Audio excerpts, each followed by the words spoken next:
Megastar Chiranjeevi ఒక record ఇప్పటి నుంచి కాదు. గ్యాంగ్ లీడర్ ఘరానమూడు మొట్టమొదటి 10 కోట్లు వసూలు చేసినటువంటి సినిమా.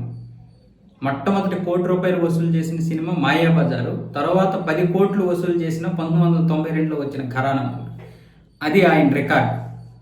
ఆ తర్వాత మగధీర మొట్టమొదటి 100 కోట్లు వసూలు చేసినటువంటి సినిమా. సరే, ఇది పక్కన పెడితే మెగాస్టార్ గారు మరొక రికార్డు మనశంకర వరప్రసాద్ గారితో 292 కోట్లు, అంటే సింగిల్ లాంగ్వేజ్లో ఈ యొక్క సినిమా ఈ విధంగా వసూలు చేయడం అనేది నిజంగా గ్రేట్. అయితే లాస్ట్ టైం వచ్చినటువంటి సంక్రాంతికి వస్తున్నాం అనిల్ రావుపూడి దర్శకత్వం వచ్చిన సినిమా 300 కోట్లకు పైగా గ్రాస్ వసూలు చేసింది.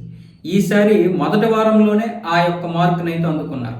292 అంటే మొత్తం 8 రోజులకి అది ఖచ్చితంగా 300 కోట్లు దాటిపోదు. అంటే మరో 2 వారాలు ఈ సినిమా ఆడుతుంది. ఆ విధంగా చూసినా మరో 100 కోట్లు, మరో 120 కోట్లు వచ్చే అవకాశాలు ఉన్నాయి. 100 నుంచి 120. ఆ లెక్క వేసుకున్నా సరే 400 కోట్ల పైగానే వసూలు చేసేటటువంటి పరిస్థితి కనిపిస్తుంది.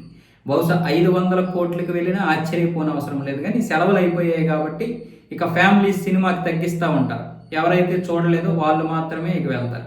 ఇప్పటి వరకు సింగిల్ థియేటర్లు విపరీతంగా దీనికి కలెక్షన్లు వచ్చాయి. మాస్ థియేటర్లు అంటారు కదా, బీసీ సెంటర్లు, అక్కడ విపరీతంగా వచ్చాయి. బీసీ సెంటర్లో కూడా చాలా వరకు వేశారు.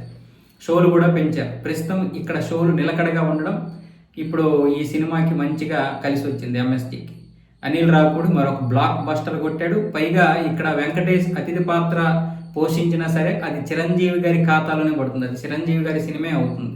అతిథి పాత్రే.